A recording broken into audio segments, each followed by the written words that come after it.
important work called Essay on the Treatment of Enslaved Africans.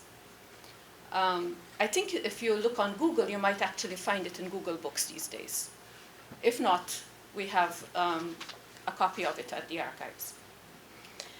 In 1784, James Ramsay observed that master and slave are natural enemies to each other. Slavery, in the manner and degree that it exists in our colonies, could never have been intended as a social institution, for it supposes tyranny on one side, treachery and cunning on another. His essay was written after 15 years in St. Kitts, where he served as the Anglican minister to St. George's and Nicolatown, and he was also the surgeon for a number of plantations in the area. In other words, the planters would call him in when there was a case that required special medical attention among their enslaved. His writings, therefore, were based on the real-life observations that he made during his period in St. Kitts, and therefore they were a significant contribution to the abolitionist movement. Ramsay was actually recognizing the psychology of slave society. Lack of freedom generated hatred, resentment, and even endangered the society in which it existed. Submissiveness was relative to what the enslaved felt they could get away with. Another historian of the time, Brian Edwards, wrote, "In countries where slavery is established, the leading principles in which the government is supported is fear. Treachery and cunning are not elements of a submissive people. Fear is prevalent in slave societies. All this implies subversion. So we cannot talk about a people who were submissive to the institution in which they had been forced." The enslaved people of the Caribbean did not accept their assigned status. Rather, they resisted it, and from time to time even opposed it openly. The first instance of this rebellion in both the English and the French Caribbean took place here in St. Kitts in 1639, when a group of slaves left a plantation in Capistaire, on the northern side of the island, obviously, and took refuge in the mountainous slopes of what was then called Mount Misery. They set up a community similar to the one that they had known in Africa. These people would have not been long here. The first enslaved reached here in 1626. This was only 13 years later.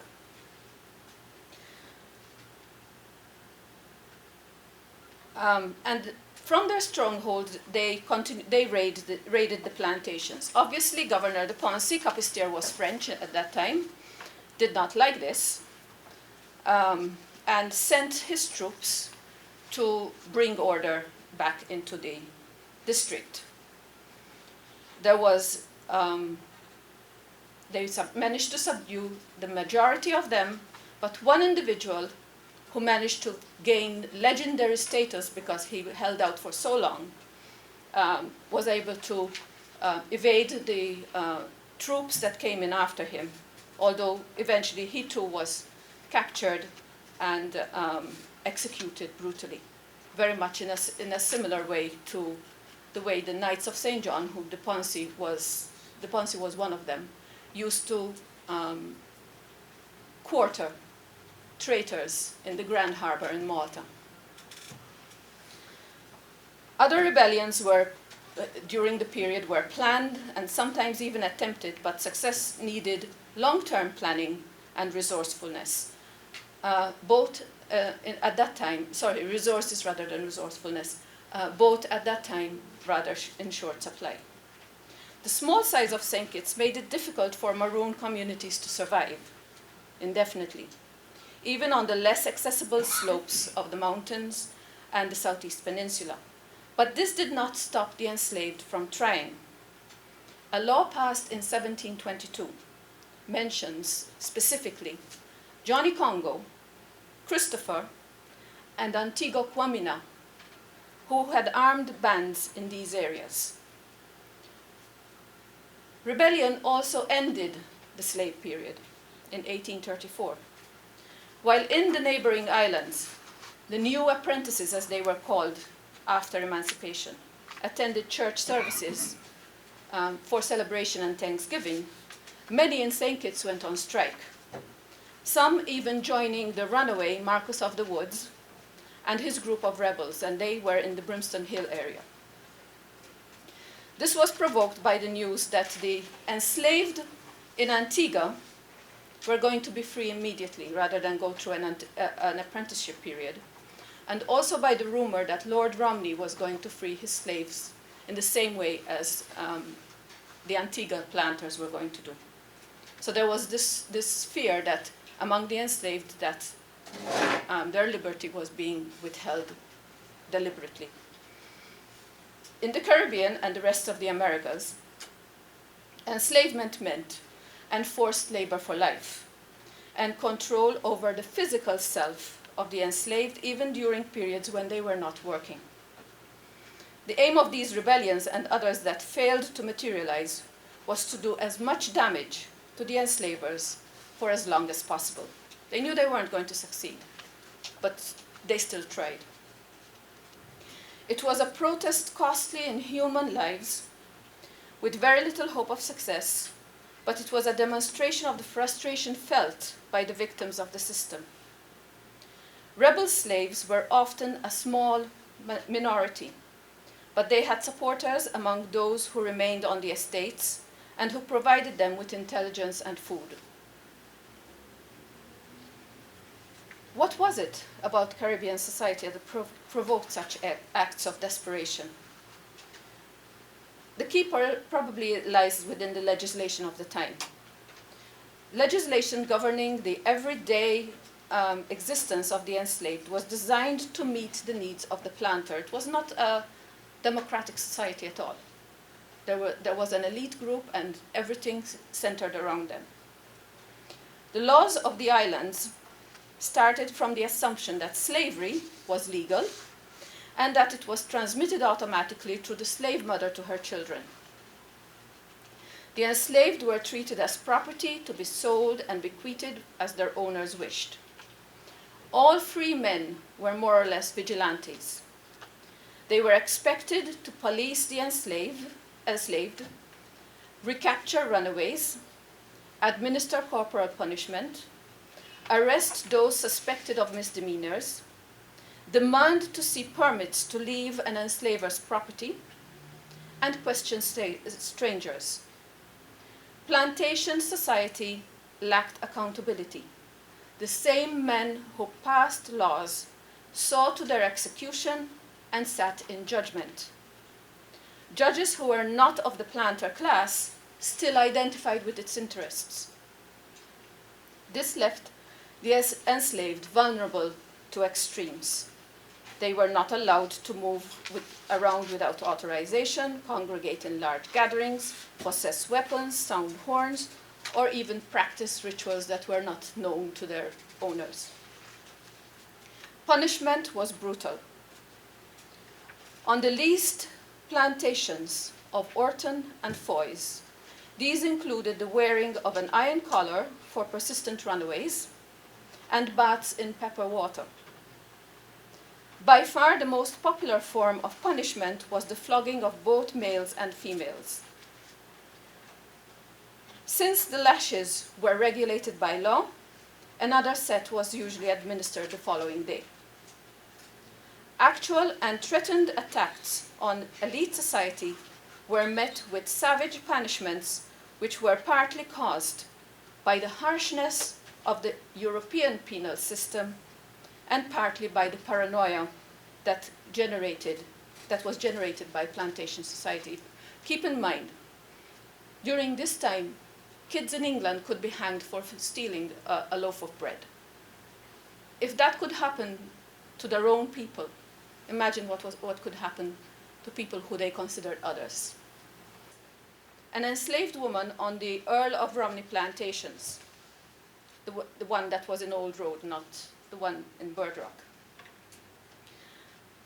believing that the attorney of Romney had deprived her of her freedom, which the proprietor actually intended for her, she actually appealed to the governor to intervene on her behalf.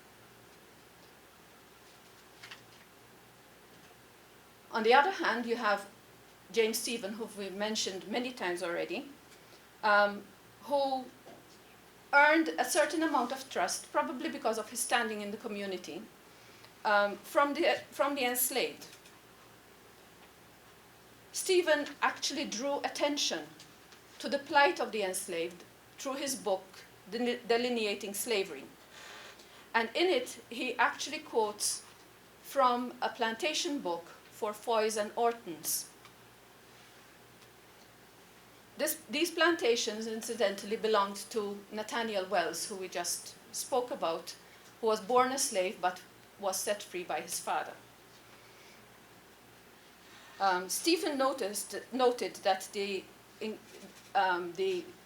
enslaved on Foys and Ortons were decreasing in number because of the mortality rate. They were dying too fast.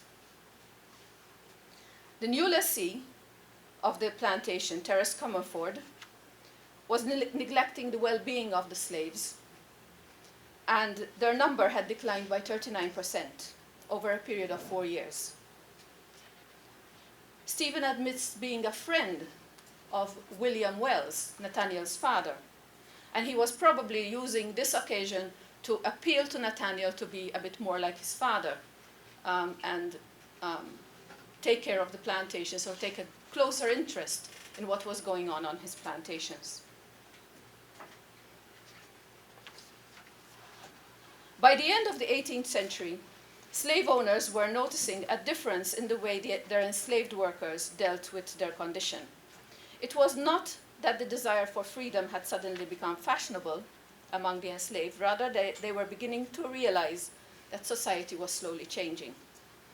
These changes were most obvious in the laws and court proceedings of the time. In 1783, during the French occupation of the island, the St. Kitts legislature passed an act to prevent the cutting off or depriving slaves of this island of any of their limbs. In the years 1784 to 85, 3 cases of abuse were brought to court and actually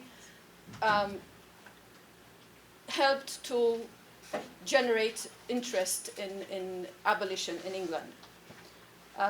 These were cases of mutilation against planters Jordan Burke and Wadham Strode, who were eventually fined £50 and £100 respectively, or a term of imprisonment.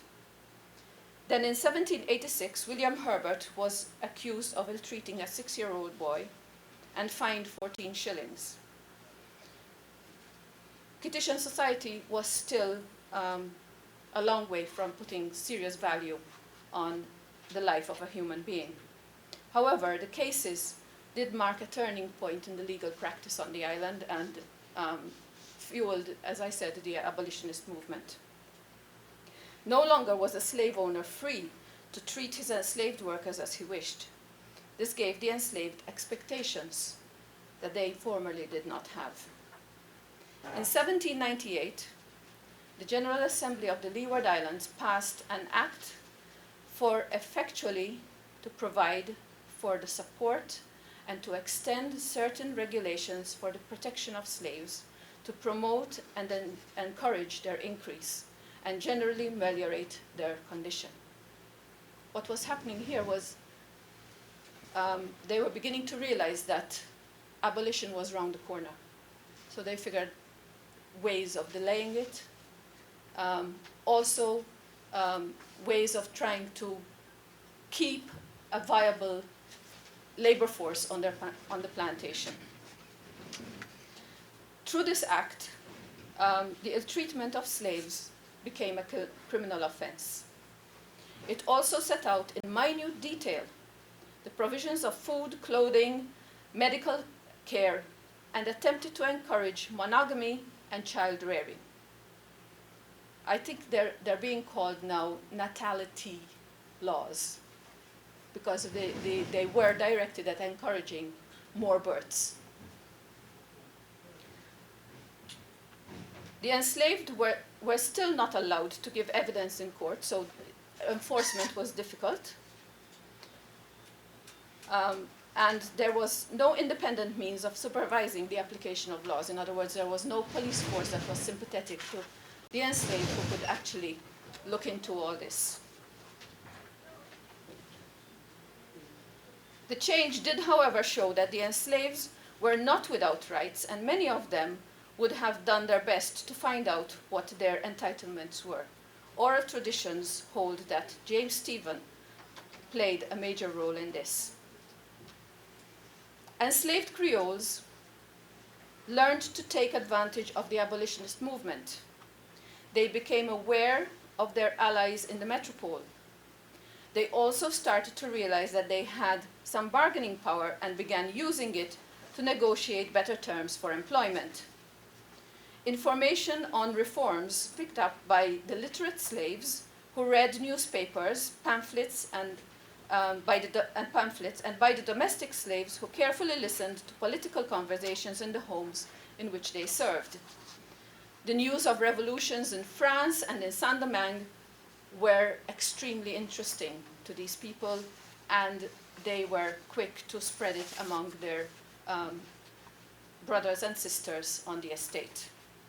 As long as slavery lasted, resistance remained a constant, although it varied depending on the circumstances and the opportunity. Creole slaves often recognized the futility of open rebellion and attempted to improve their life within the system, and therefore their resistance took different forms. After rebellion, the most obvious way of resisting enslavement was running away. Again, the circumstances, opportunities, and attachments often influenced those who contemplated this drastic move. Skilled colored and Creole slaves had a better chance of escaping. Enslaved women rarely ran away, mainly because they would have had children or other relatives that they cared for. Kinship, especially in the existence of children, often stopped them from trying. In the case of Bette Douglas, her first concern when she started this whole process was for the manumission of her two sons. Manumission means the freedom